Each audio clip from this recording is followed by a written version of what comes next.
if the Snyder Cut is released, we will be witnessing an event that in theory has happened before, but its effects will be unprecedented. Yo, YouTube. It's time for the first ever hot stove chat here on Comic-Jon. I am John Hassinger. If you're finding me for the first time, guys, I do weekly videos on everything comic books and more. So, yes, as stated, the demand from fans for the Zack Snyder version of the Justice League, which was about 2/3 completed, is expanding rapidly. Will this motivate Snyder to make the original version of the Justice League available online? Who knows? Who knows what legal mumbo-jumbo they got to go through for him to even get that out. Now, I keep seeing clips online where it's like black and white. Is that, is that right? Is that how it's supposed to be? I don't know. That would be odd.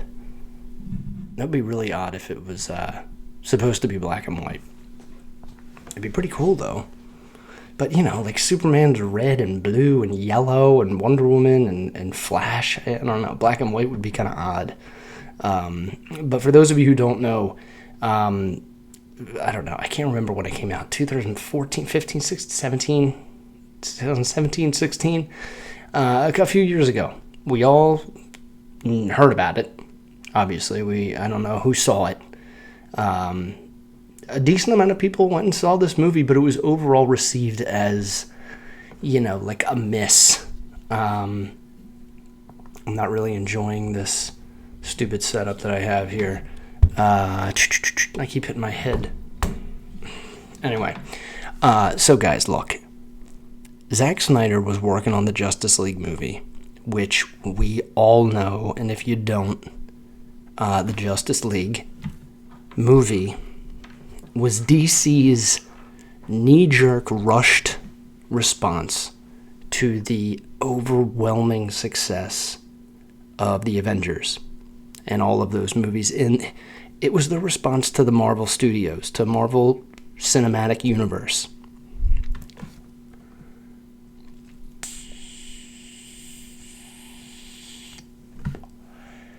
And it was as if, DC didn't pay attention to anything Marvel did. Like, they didn't take 10 years, or 15 at the time, to build this,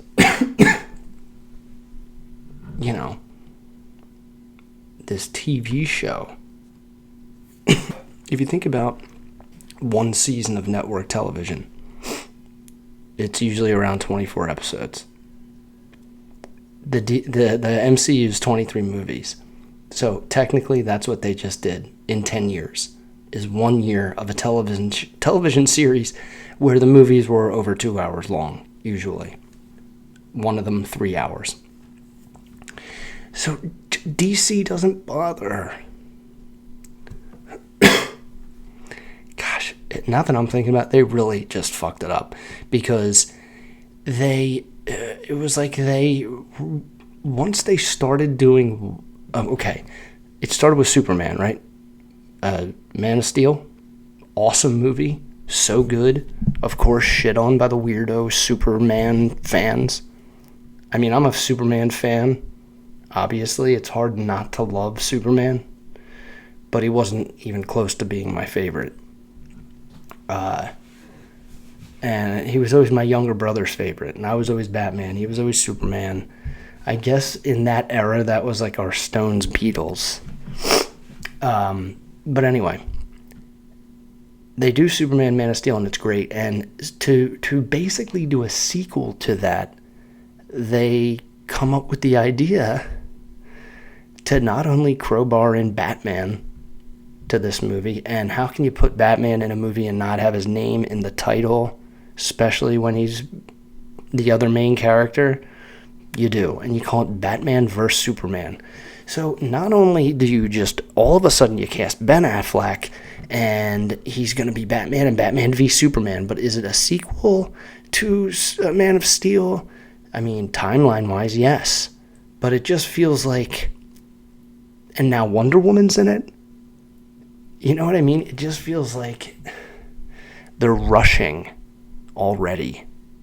You know, instead of just doing the 3 individual movies of the Holy Trinity, you know, Wonder Woman, Batman, and Superman, with those actors, they cram Wonder Woman and Batman into a Superman sequel, which is really like a Justice League prequel. Gosh, sorry guys. I wanted to try something new tonight with my microphone, and of course it doesn't pan out. Sorry about that. Okay. They crowbar in Batman and Wonder Woman into Batman v Superman. And it sets up Justice League with Superman dead. Okay. Pretty dark. But maybe that's where we need to be.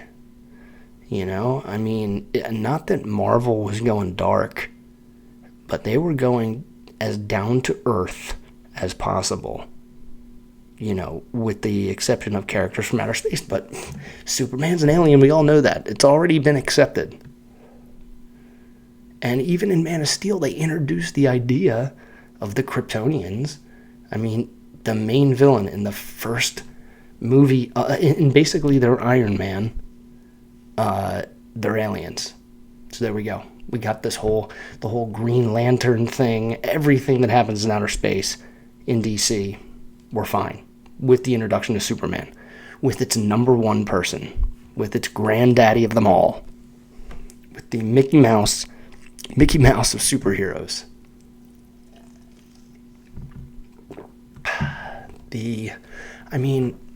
Maybe we should rename Mary Sue Superman. You know, Rey from Star Wars is a Superman. So they cast Zack Snyder. And they're like, okay, Batman v Superman. That was basically just like an intro to the Justice League. We have Wonder Woman coming out. Then we're going to do Justice League right after Wonder Woman. I'm pretty sure my timeline's accurate here. So not only are we getting the Holy Trinity of Batman, Superman, and Wonder Woman, they're also showing us a poster that I feel like came out 10 years ago today, with Jason Momoa on the cover as Aquaman, as like the coolest interpretation of Aquaman that we have ever seen by a mile, comfortable mile. So he's going to play Aquaman, and Aquaman's going to be the coolest character and the most badass character, which, contrary to the norm, contrary to the formula that's worked for like 100 years now,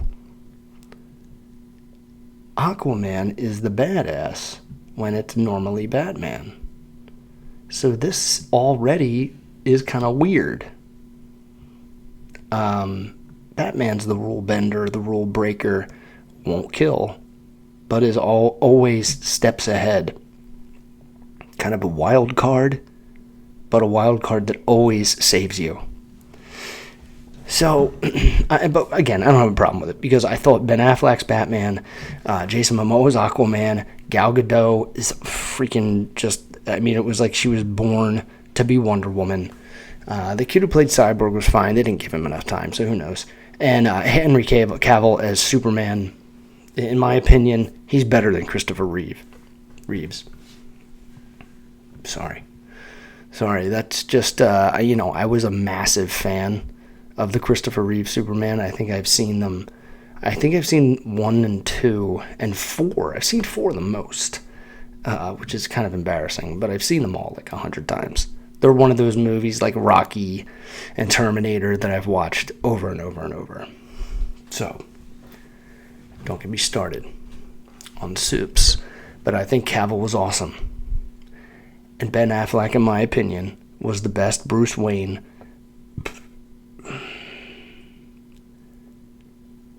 He was a different Bruce Wayne than Michael Keaton, right?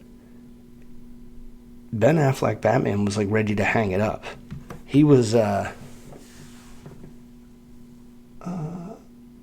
guess Kingdom Come Batman. You know, like older Batman. Like he wasn't really like, he wasn't into it. But okay, here we go. There's a Flash and a Cyborg and an Aquaman who we have never met. We saw like blinks of them in Batman v Superman. Right? That was their setups. Their setups weren't, you know, an entire movie or many movies. It was simply like a GIF. Like that's what it was. You know those videos where, you know those GIFs actually. Technically, they're called GIFs, where it's somebody walking and then they fall down the steps and like right as they smash their face on the ground, it restarts. That's like what we got of like Aquaman, Flash, and Cyborg. And the trailer. So they're making Justice League, and the trailer was so good. It was not even like a trailer, it was like a teaser because it was such a long scene. And it's when, you know, Flash comes into his, you know, his early start of Star Labs, and Bruce Wayne is sitting in there waiting for him. And they start talking, and he's like, hey, you know, I heard you're fast. And, or no, he's like, I heard you have like abilities. I'm like trying to put a team together. Like, are you, you know, and he's like, yeah, I'm in. Totally. And he's like, just like that. And he's like, I don't have any friends. You know, like he doesn't have his team yet. He doesn't have Cisco and Caitlin Snow and Harrison Wells and Joe West, obviously.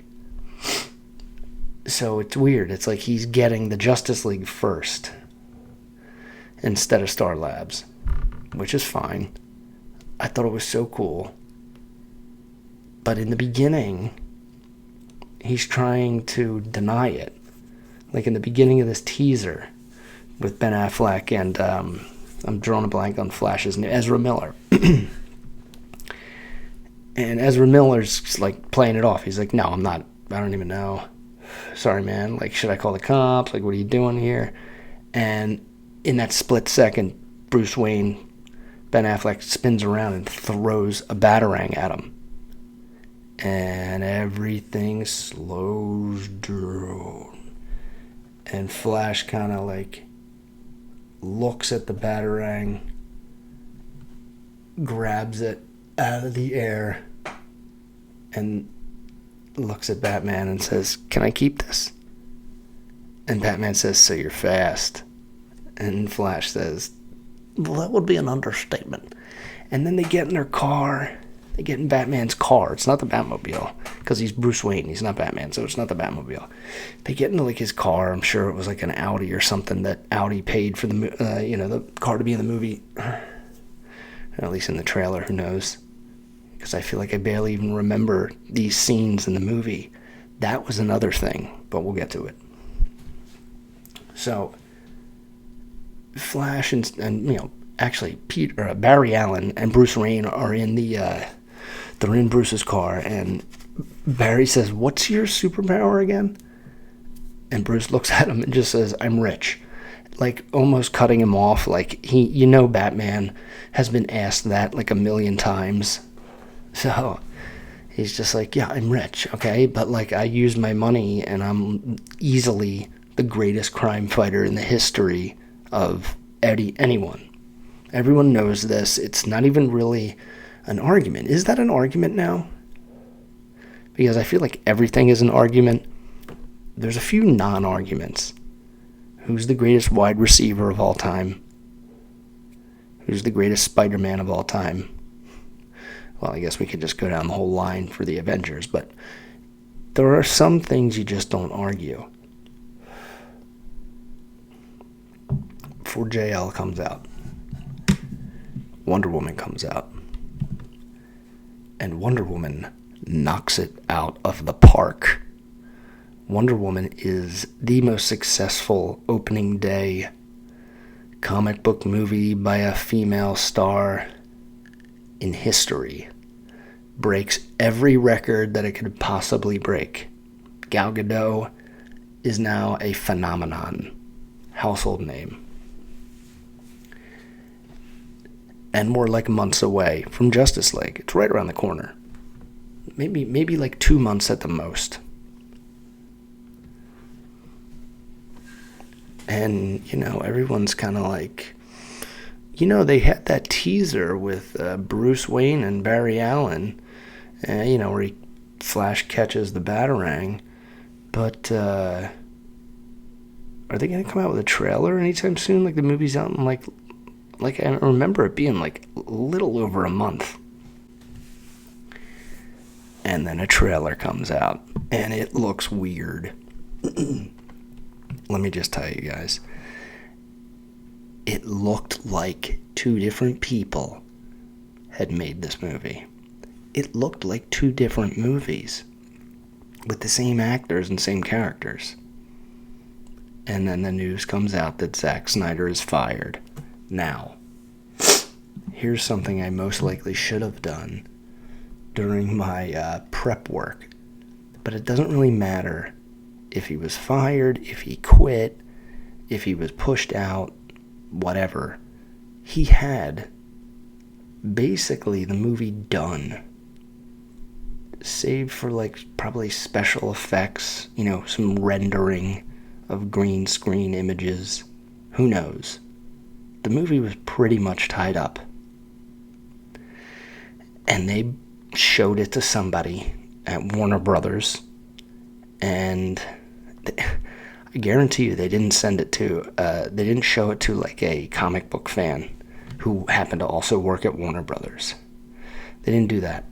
They showed it to some stiff in a suit, and he said, "This movie's too dark. No, this is too dark.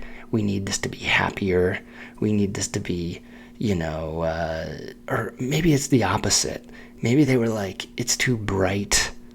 I can't remember, but whatever Snyder did, they wanted the opposite. So then they brought in someone else. Again, not that relevant to this topic that I'm going to get into in a minute. They bring in someone else, and he puts together a movie that, first of all, the villain no one's ever heard of. Or you've heard of him and you're like, that to me sounds like Gilgamesh. Steppenwolf. First of all, I'm sorry, but I know Steppenwolf the band before I know Steppenwolf the villain of Batman and Wonder Woman. And he's after a mother box, which is like their shitty effort at Infinity Stones. Shit. Just crap. They really, whatever they were doing with Zack Snyder, they did not do with whoever the hell they brought in. Because the movie was just terrible. It took an hour for them to resurrect Superman, although no, we all knew it was going to happen. And then the next hour, he's a villain. So you get Superman the good guy for like the last 20 minutes of the movie. They beat up the big giant monster who they gave no time to grow. I mean, if Thanos was a 10, Doomsday was a 1.5. And I'm really giving you just a half a point for the way that he was created, which was kind of neat. They took Zod, or Lex Luthor took Zod and put him in something and created Doomsday. So that was cool. And I never knew that Zod was Doomsday. And I don't know if that's even, comic book canon, or if they were just blending characters together in the movie. Anyway, it was blatantly obvious that this movie was chopped together by 2 different directors, 2 different creators, 2 different visions, 2 different minds. It was totally obvious. The scenes, I mean, I'm willing to go out on a limb here, on an olive branch, and say that there's specific scenes where I'm promising you it was Zack Snyder. And I don't mean the ones from like the really early trailer that only had like one scene of each character, and that was it. Because those were the original, that was like the first version of the movie, that original like teaser. Because those scenes weren't in the movie. But they'll be in this one, in this Snyder release cut. The scene where the Flash zaps Wonder Woman's sword. Oh.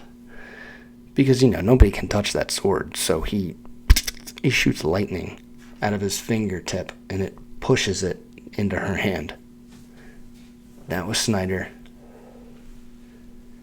And, obviously the scene with Bruce and Barry that I talked about earlier, that's Snyder for sure. And then the scene, easily one of the best scenes in comic book movie history. In my opinion, it has to be one or two. I mean, the portal scene of Endgame, Avengers Assemble on your left. I mean, that's got to be the king. But this scene where Aquaman, Wonder Woman, Batman, Cyborg are all 4-on-1 trying to take down Superman. Flash gets an idea, in a split second attempts to run behind Superman and gain an advantage. So the whole scene slows down, and Barry's running. There's lightning shooting all over him. And he looks at everybody. He looks at Superman. And Superman looks over at him like, I can move as fast as you, boy. And then and Barry, barely escapes. But it was just so good. So, here's my point.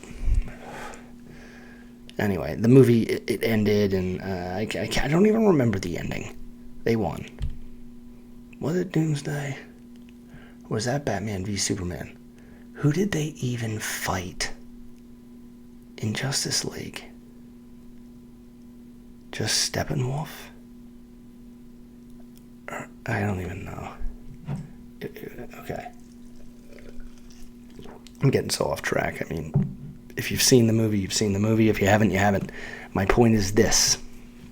If this is released and the fans go nuts, will DC simply follow that continuity moving forward? If they're going to do their version of the expanded, their version of the universe, their version of the Marvel universe, the DCEU, the DC extended universe into film and have them all intertwine. What if they simply just course correct? It's almost like a retcon that they didn't even have to pay for. Well, actually, they did have to pay, I think.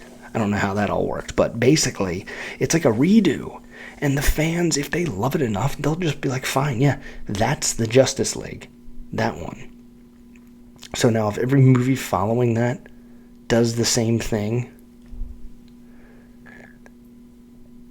no harm, no foul. It's a crazy idea, but it's possible. And it's happened before. So, back in the early 2000s, 2004, there was a little show called Lost. And it was the first show where the internet and the fans impacted not only the story, but the duration of the series. So, at the beginning of season 3 in Lost, there was a writer's strike. And they could not come up with... They knew what the ending was, but they were having a hard time filling in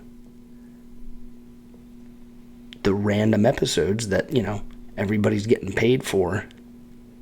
to do. And the fans were getting pissed. And they were letting the writers know about it online. Tweeting at them. What the fuck? This show has no idea what it's doing. It never knew the end when it started. They're making it up as they go along, etc., etc.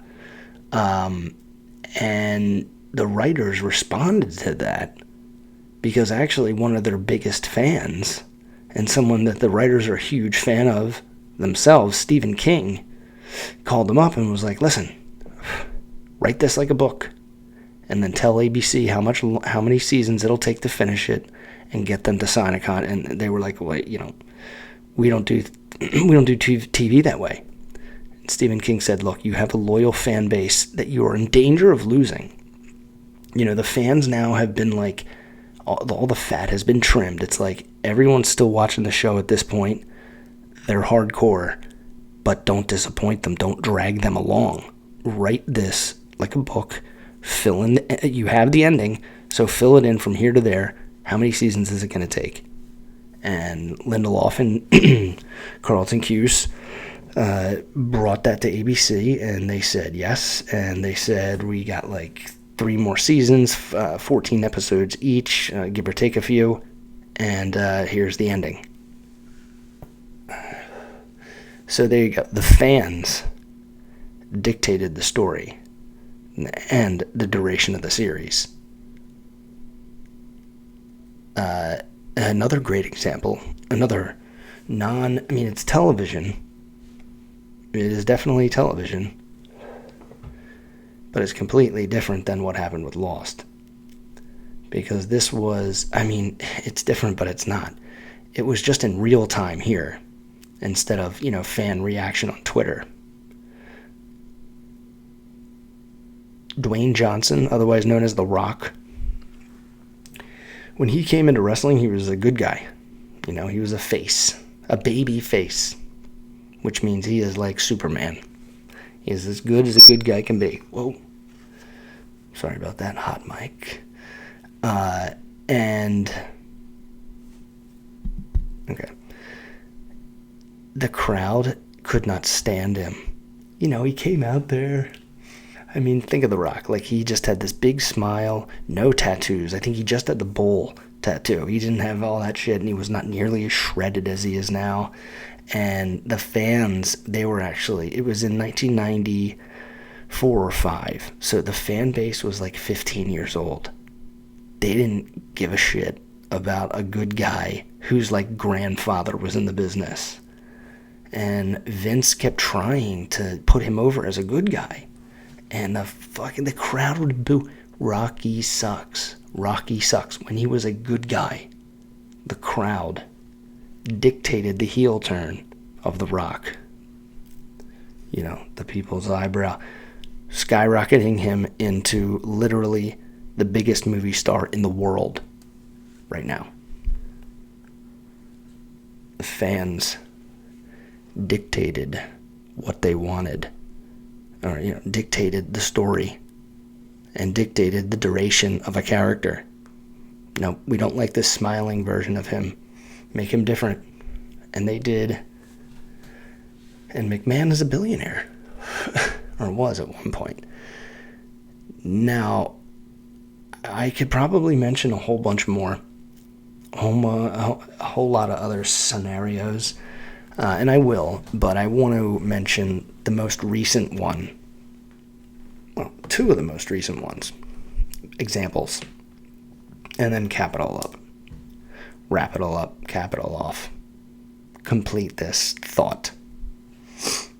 Okay. Remember this summer when you either got like a YouTube video update or a tweet or a friend texted you that Tom Holland was no longer in the MCU playing Spider-Man? And that Spider-Man himself was no longer in the MCU because Sony and Disney could not work it out. Remember that? Remember that month where it was like, holy fuck. They pulled it off for like 11 years. And you just knew eventually the egos involved were gonna fuck it up.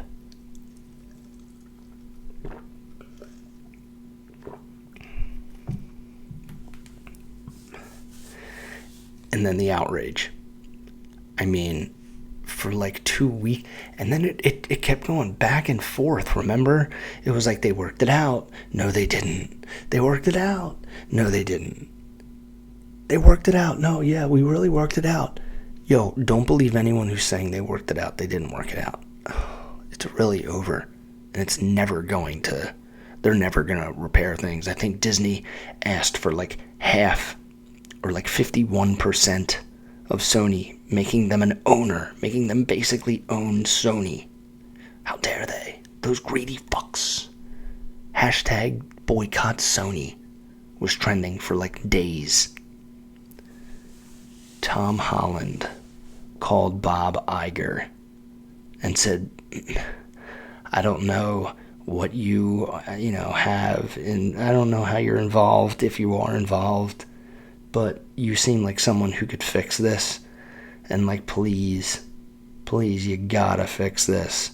Like, I have so many fans that are like, I bet you Tom Holland, because he's such a good dude, I bet you he visits kids in the hospital, and now that, like, we'll never see Spider-Man interact with Doctor Strange or Captain Marvel, because there was rumors that Tom Holland's gonna be in Captain Marvel 2.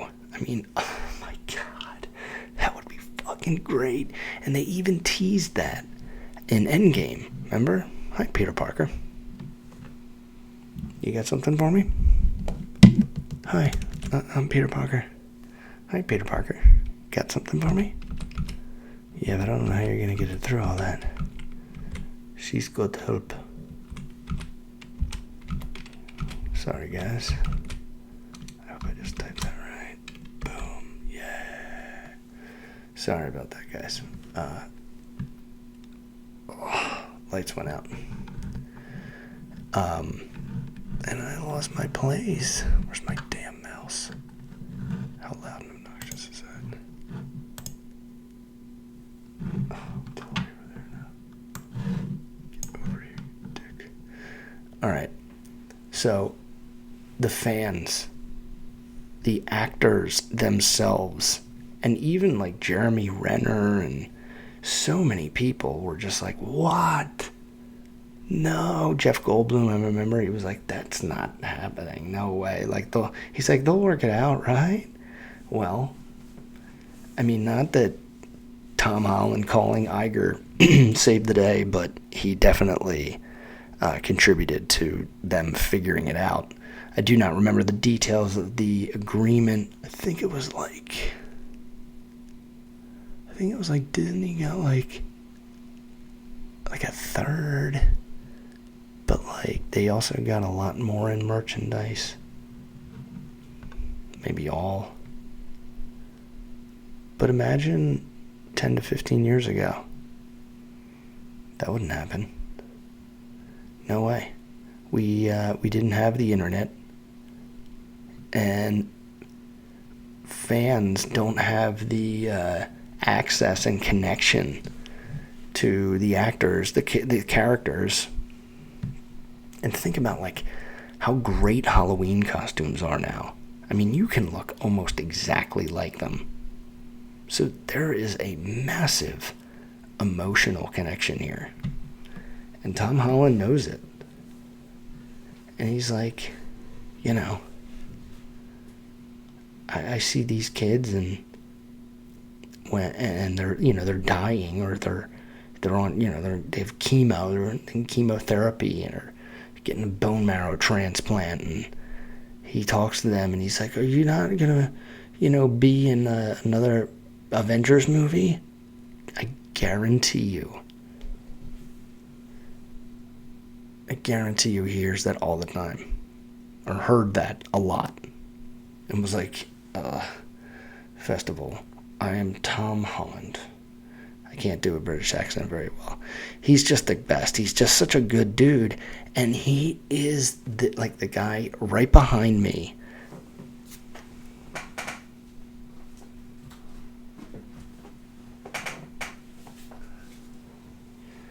He is not only that dude on that poster behind me, but he is, jeez, for a Spider-Man comic, there are not a lot of good pictures of Spider-Man. He's this guy.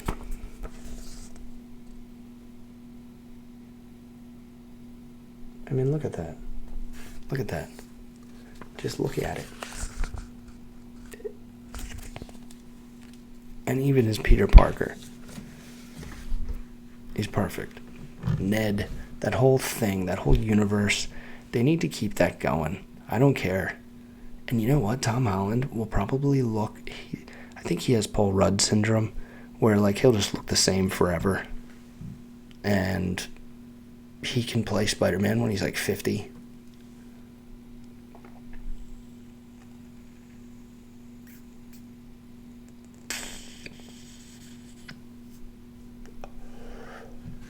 So there we have it again, guys. The audience, the actors, affecting the story, affecting the duration.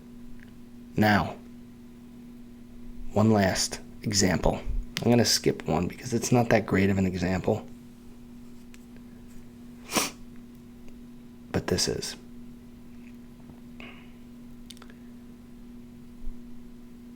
When Disney announced their acquisition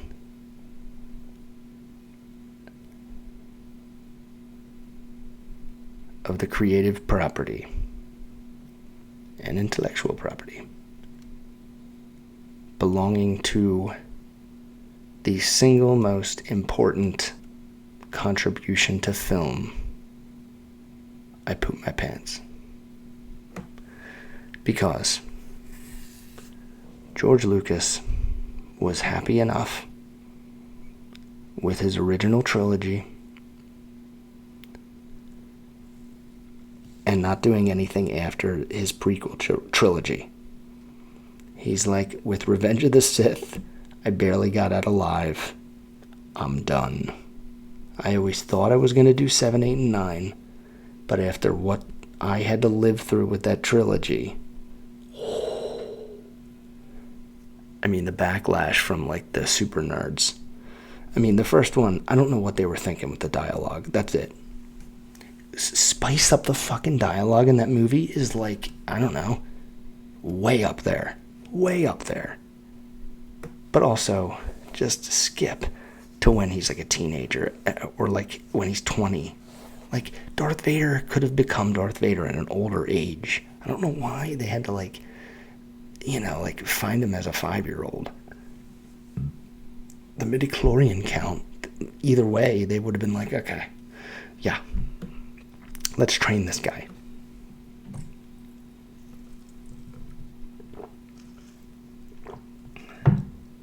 So not only does Disney buy, so Disney buys Lucasfilm, $4 billion. Where, like, George will get, like, half of that, and then, like, another chunk is, like, I don't know, it's split up, but a good amount of it depends on how the films do, and how everything does, because they're doing shows, and they're doing, this is what they're announcing, we're doing spin-off movies. We haven't even, like, thought of doing a TV show or, you know, a streaming series adaptation. But, so they're like, yeah, we're going to do a new trilogy. We're going to reboot Star Wars. It's not really a reboot. They're like, we're going to continue. It's a sequel. It's 30 years later. Where is everything? Shit goes down. Shit's going down. And we're going to have J.J. Abrams write it and direct it.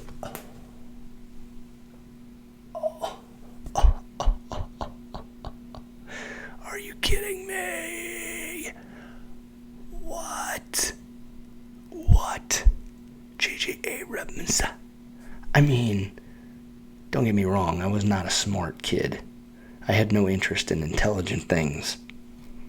So Star Trek was a turnoff. Yeah, it seems like that's for, like, the really smart nerds, not just the nerdy nerds, like Star Wars was. I felt like you had to be smart to get Star Trek. And as a kid, it just all went over my head. But what JJ did with Star Trek, I loved it. And I started to go back a little and check everything out. But everything just looks so dated. It's kind of hard after you watch the Abrams version, you're like, ugh, sitting through this crap. Noticing all the, mistakes and errors and just outdatedness. And The Force Awakens comes out. And while it's such a fun ride, there's a reason. It's a very obvious reason why it's a fun ride. And that's because it's the same story. And instead of the Death Star or the second Death Star, there's an even more giant thing that's a planet, and it can kill like 5 planets at once, maybe more. So, but I mean, look, if you really break it down, that's every movie. There's some big thing that needs to be turned off,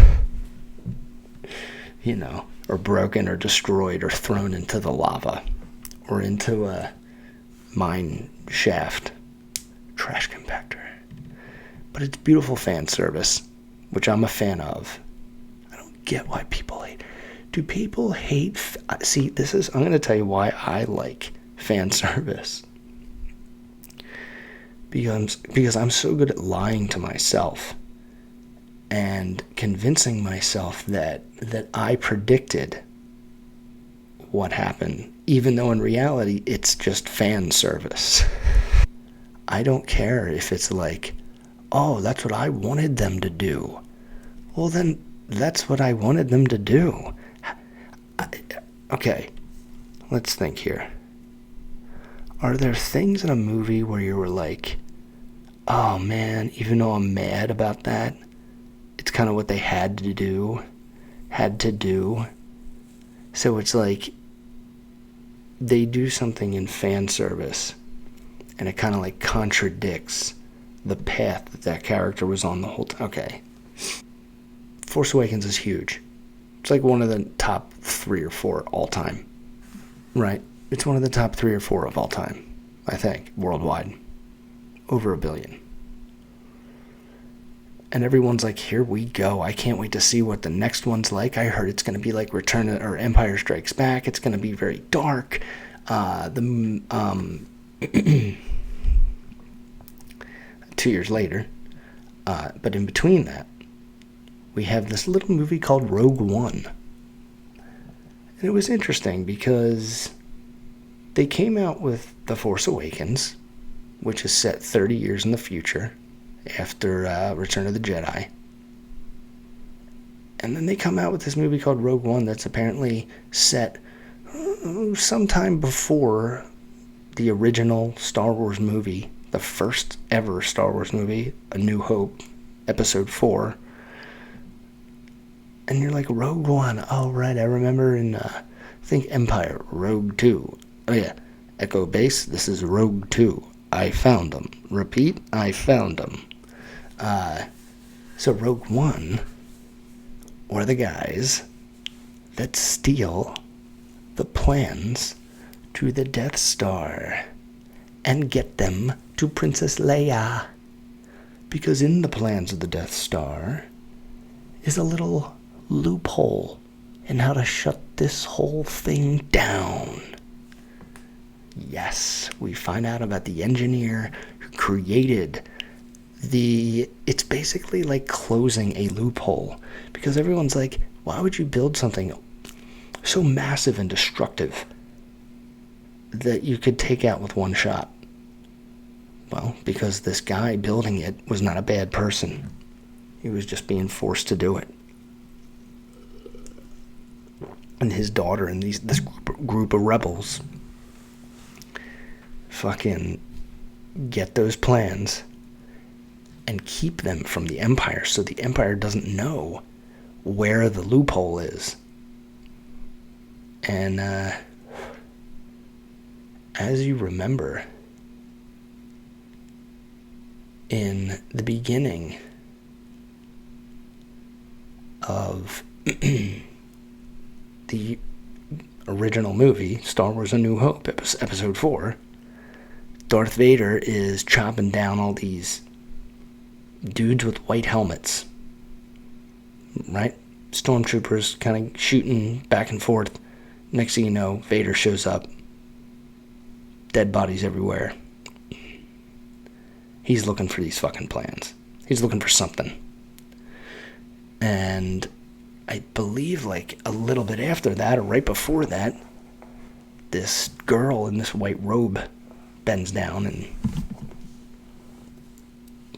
records herself, and looks like she put some sort of disc in this blue droid. And the rest is history, and you know everything. But at the end of Rogue One, you see what happened right before that. And if you haven't seen it, which I can't believe you've made it this far, if you haven't seen that scene, it's the greatest scene in the history of Star Wars, bar none. They gave us a scene with Darth Vader that when I was watching it live in the theater, I thought I was like, I thought I fell asleep and was just dreaming. I felt like maybe they were like they were showing a vision, like it wasn't really happening in like the context of the world of the movie, but like someone was imagining it happening. Darth Vader just goes nuts, and he's flying through about like 20 guards to get those plans, and he just keeps. They finally get it through, and they get away, and they get it to Princess Leia, and it's insane. So not only does Rogue One happen a little bit before A New Hope, it happens and ends a split second before. Technically, they overlap for about 5 minutes. But Rogue One, Force Awakens, they're knocking it out of the park. Like, Disney is doing it. Disney is crushing. Force Awakens was great. It was fun. Made $1 billion. Rogue One was all of a sudden, like, vying for top spot with Empire. So we need now the second film in this sequel trilogy of the Star Wars, sequel trilogy. But J.J. Abrams isn't doing it. It's Rian Johnson. Odd. But he's crazy. He's awesome. He's done some stuff, right? What has he done? I don't really know. But I feel like I should know. Anyway, it's probably going to be amazing. And then it's like you start to go, when they announced JJ, it was kind of just a no-brainer. But then you were like, well, if not George, JJ for sure. But then who else, like for real? Rian Johnson? I don't really, okay. Star Wars in someone else's hands? This is bizarre. And then the trailer dropped. The red logo, not the yellow normal Star Wars logo, red.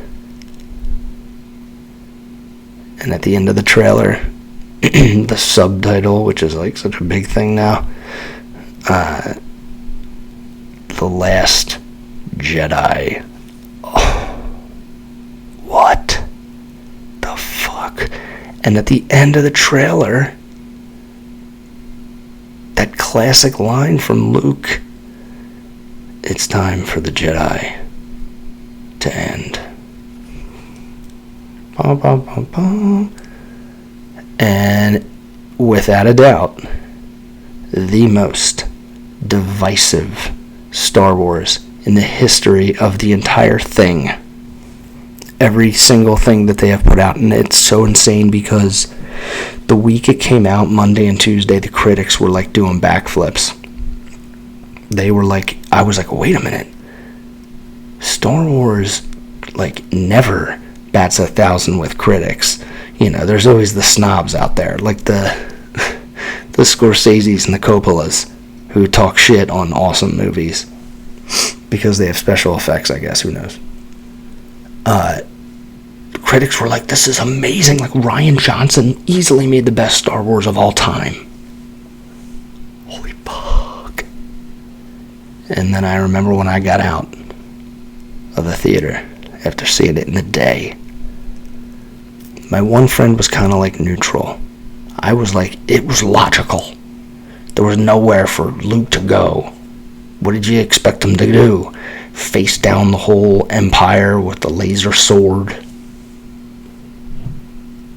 That was like the worst Mark Hamill impression ever, by the way. He has a hard voice to do. Where's he from? Anyway. The fans, you know, and I'm not just talking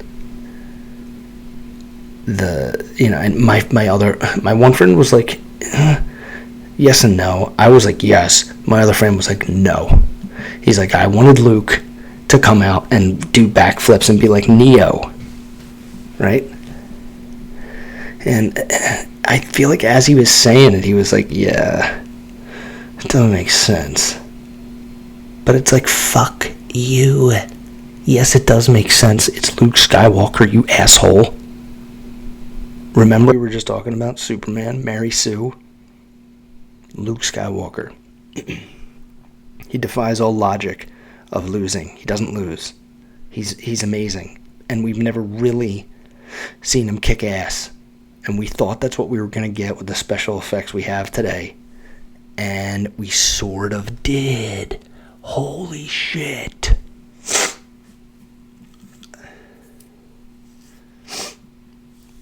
At the end of the movie, oh my god, Luke is coming out to face down the entire Empire with a laser sword. He's gonna do it. He's gonna do what he was like jokingly saying that they wanted him to do, and that he wouldn't. Bring it on, bitch. And oh, look, he cut his hair. And he shaved, but still has a goatee. And he's got the blue lightsaber. Interesting. Oh my god, he's not even there. He was force projecting the whole time. It allows them to escape. They get out the back of this cave. He holds off the Empire. They unload all their weapons on him. He fights Kylo. Kylo finds out he's not even there. Luke dies.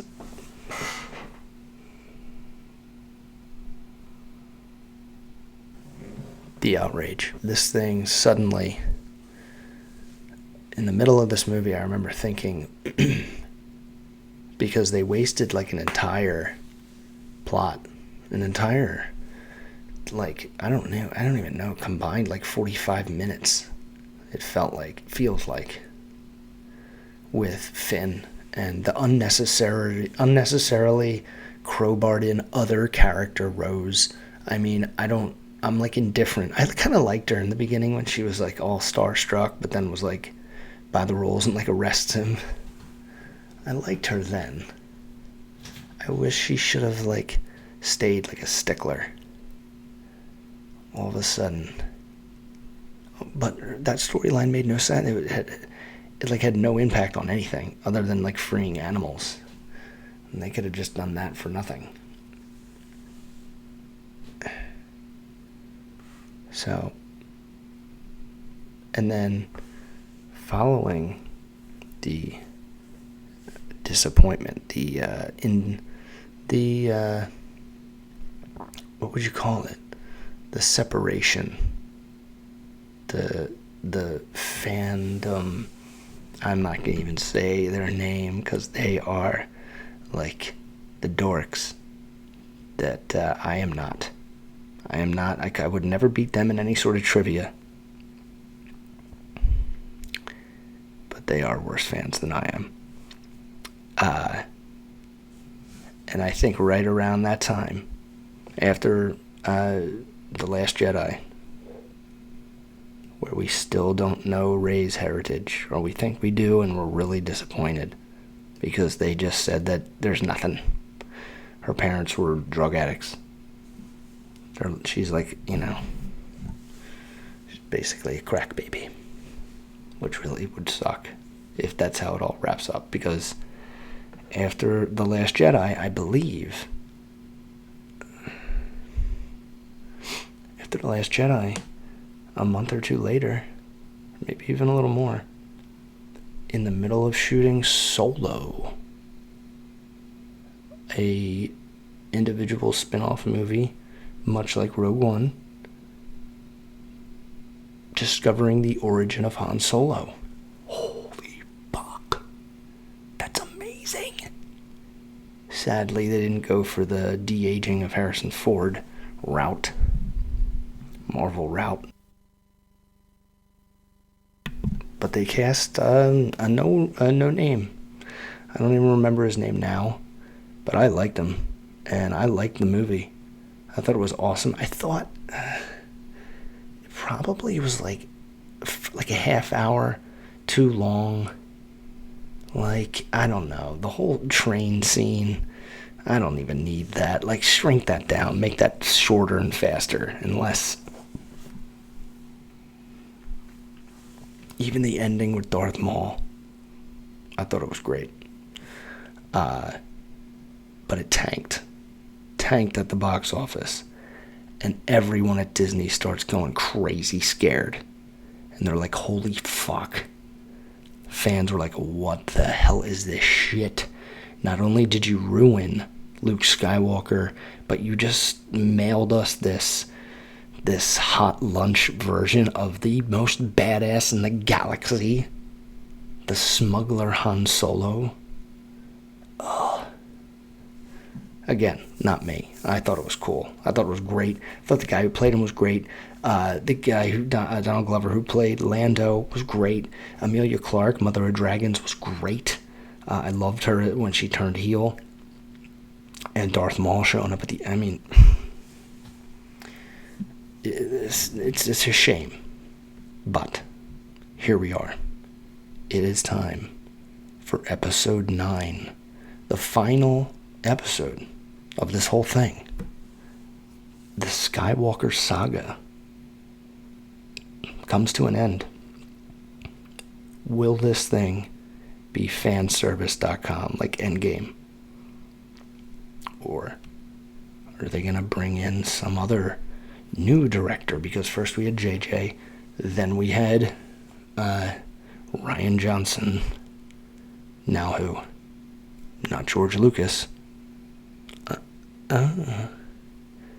apparently George is there. George is helping, and he has been. Because the day after the movie premiered, and it was like 80%, 85% agreed that The Last Jedi was just not good, that we were not happy, J.J. Abrams presented Kathy Kennedy with a script for episode 9. Says, yo, I already got it. Here it is. This is what we're doing. And that's where we are. So, I've said this before, J.J. Abrams is probably the best at starting any story. He will suck you in. But does he stick the landing? I don't recall ever. I don't know. He did come up with Jack closing his eye in Lost, but that's so tiny. Can he stick the landing with Star Wars and at the same time do fan service that in a way doesn't appear to be fan service? Because if they throw a whole bunch of new shit at us to flimsily retcon The Last Jedi, it's gonna be bad. It's gonna be ugly. And it's gonna flop.